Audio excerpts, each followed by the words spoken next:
Welcome back to the World Heavyweights live on WordSports.com. Check it out. I'm your boy Easy. Spin more racks. Young Chris, J. From the Jason. Phoenix, like a phoenix from the ashes, Woodward bets rises again with Booner at the helm. Check it out. All right, enough nonsense. Do you have our special guest?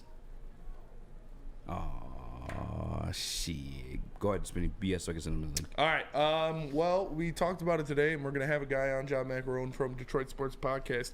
He's going to talk about what happened during the practice today that was basically like a game with full tackling and a lot of things going back and forth. But first, There's more. put up that tweet. What tweet? Put up that tweet, Chris. Which one? About the Brian Branch? Yeah. Yes, sir. Per Jeremy Reisman of Pride of Detroit, he says the Lions more or less played an entire game today with live tackling. Full observations on the podcast coming later, but my one big takeaway, I totally just threw spinning Brian on the bus. Branch is already in consideration for the best defensive player on the roster. He's special. Oh, hell yeah! Does that gird your loins? How does that make you feel? Could you put it up one more time? It feels kind of surreal. Like there's a difference between like this guy being him, being good, being a piece of part of what you want to do on defense, but like to say Brian Branch is already in consideration for best defensive player on this roster. Spinny, was Aiden Hutchinson not in the defensive rookie of the year candidacy last year? He was, and he was in the NFL top 100. Did he finish second for that ranking too? He did. He sure did. Aren't we hyping him up for a big sophomore year, a leap above what he was last year? We are 13 and a half sacks. This man, Brian Branch, is being considered at that level, if not higher, already. Already. Those Bama boys are different, man. Listen, I thought about this last night on my way driving home from the L I took. And I was thinking, like, because there's also some news we're going to break. I'm going to break with John here once we get him on, too. But, Tracy feels like he got his job taken.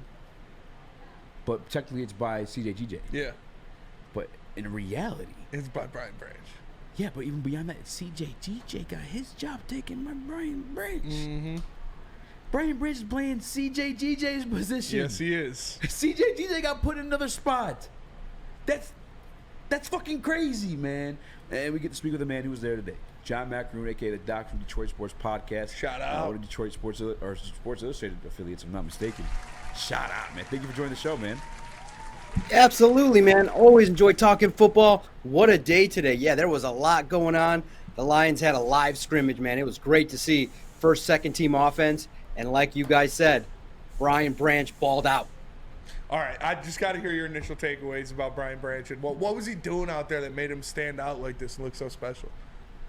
Oh, my goodness. He was doing everything. He was all over the field, in position. I just look at it and I say, man, what a steal that Brad Holmes found. How did this guy drop? I'm left scratching my head, wondering how a talented player that Nick Saban raves about in Alabama falls to the Detroit Lions. And, boy, he just comes out, is in position. He had an interception. He's always in the right position.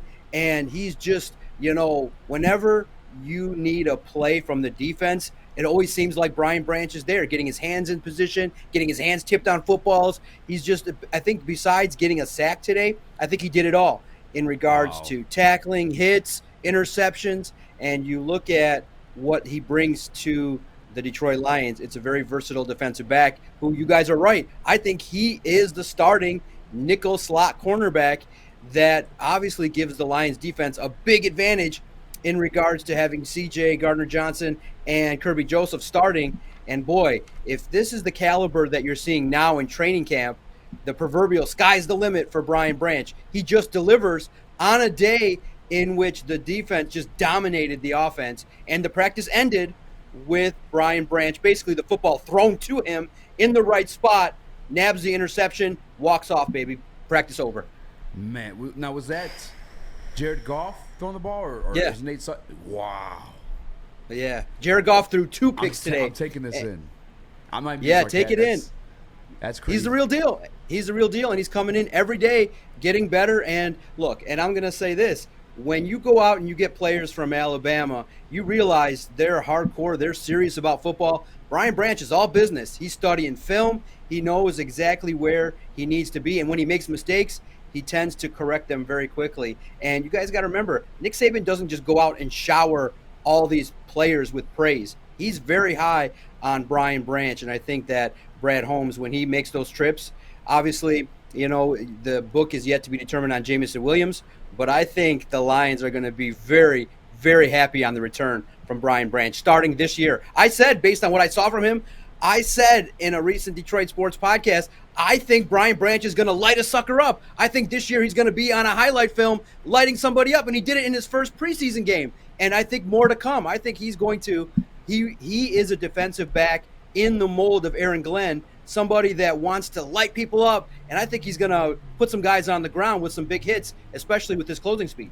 And we know, obviously, we don't know how he fell to round 2. He doesn't know how he fell to round 2. He was the only player to come back to the draft room, to come back to that war room so he could walk across the stage when he got drafted in the second round. So we know he has that chip on his shoulder already against the entire league, against every single team in the NFL that passed. Do you see him playing with that edge, playing with that extra passion because he's trying to prove, like, you guys all fucked up, like, by not taking me?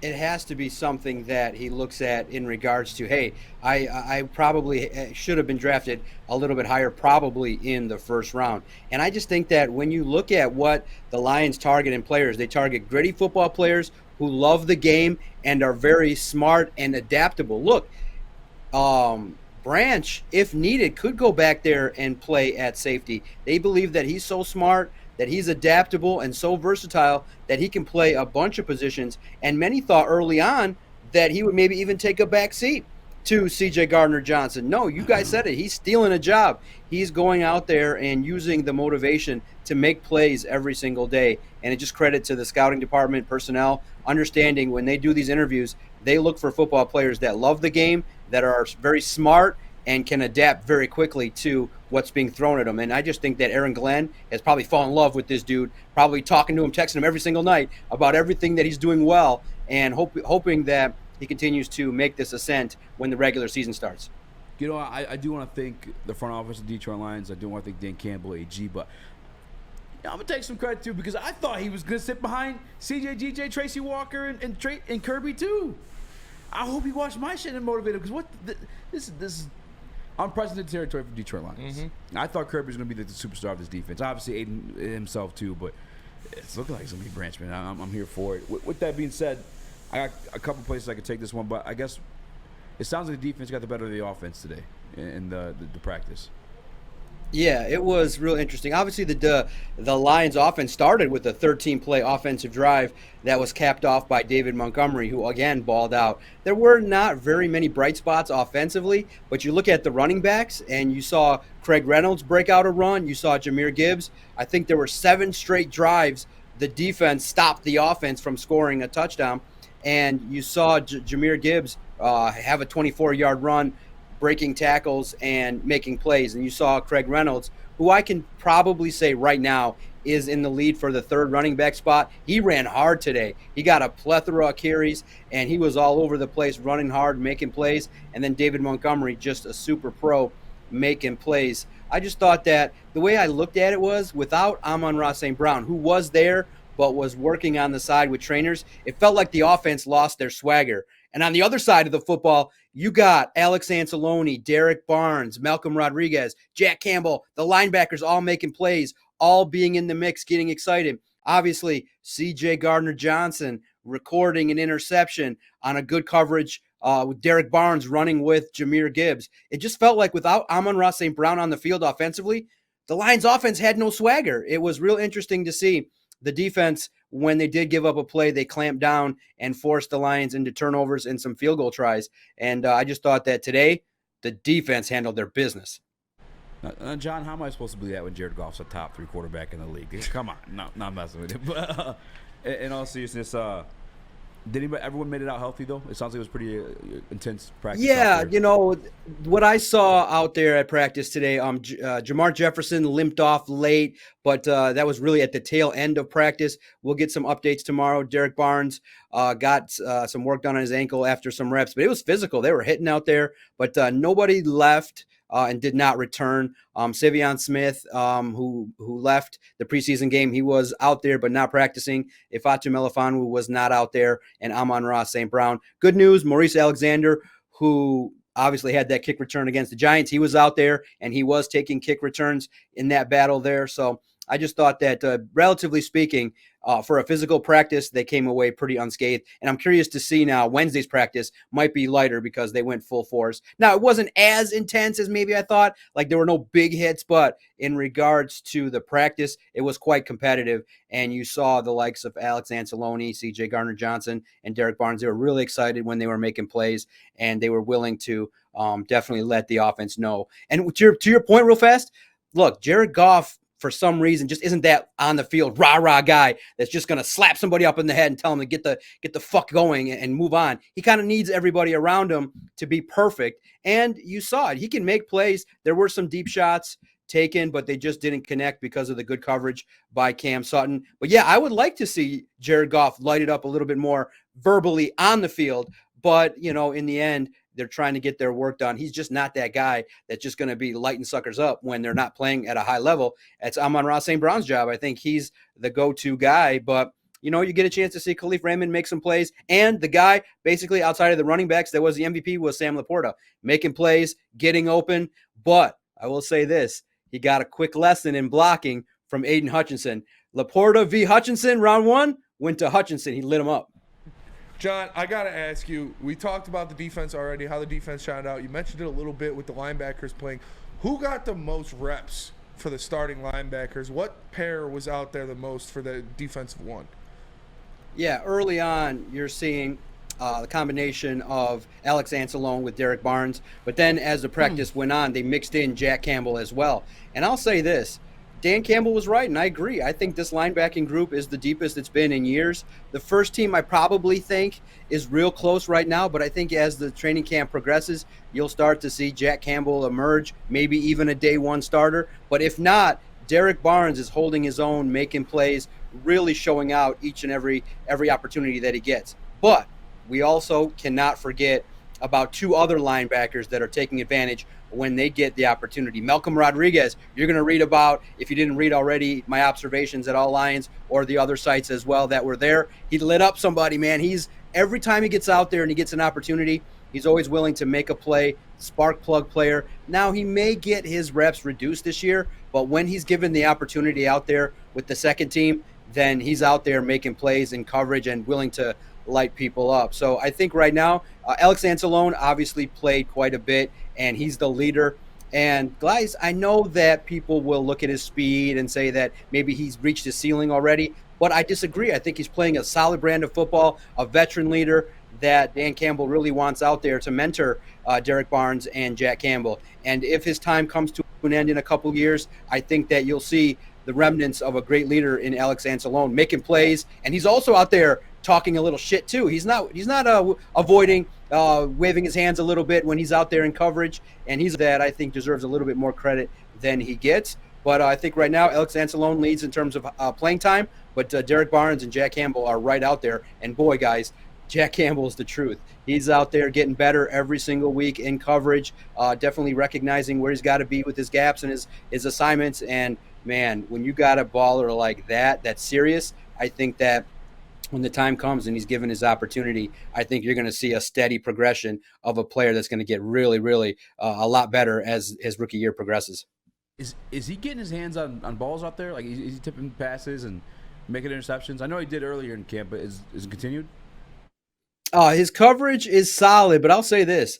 Linebackers covering tight ends and linebackers covering running backs is a tall ask. But you'll see Jack Campbell in there with Jahmyr Gibbs competing. You'll see them competing against Sam Laporta. Is he making the tip passes right now? No, but I think he's in position when he needs to be in terms of definitely being step for step as much as possible. But Ben Johnson does a good job trying to put him in compromising positions to get him out of position, or that dual look where he's got to make that quick second decision. And he still makes rookie mistakes. And boy, when he does, if he has one misstep, then Jahmyr Gibbs and Sam Laporta are going to take advantage and get to their spot. It favors the offense, but Jack Campbell can hold his own. And I know that early on, that'll be the early test that we see is how does Jack Campbell handle his coverage responsibilities? And there will be mistakes. I for sure, Campbell will have the rookie growing pains, but when he does make a mistake, you won't see it too far again down the road, because I think this is a player that hits the books too, and he's ultra serious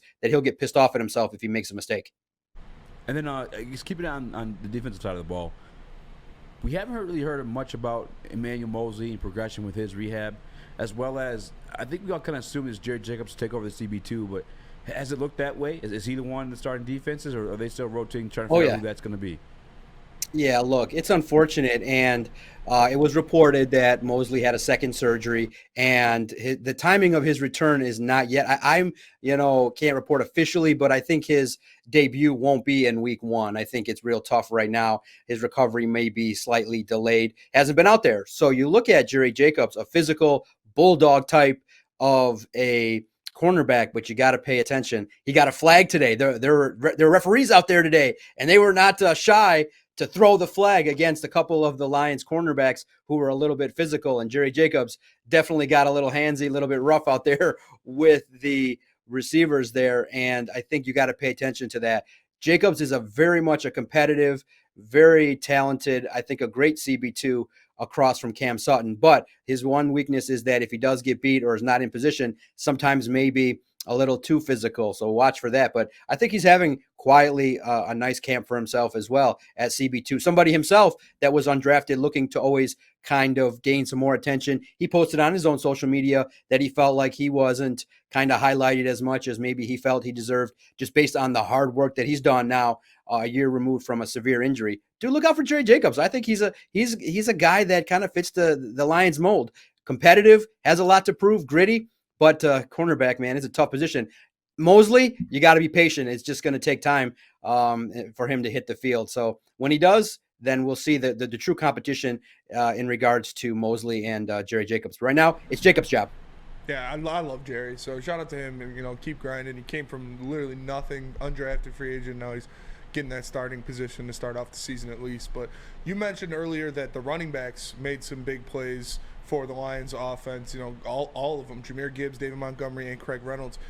What was that? Was that the interior defensive line? Are they looking solid? What kind of combinations are you seeing there? And are they stacking up, or is it just that because of the Lions' offensive line just being such a weapon?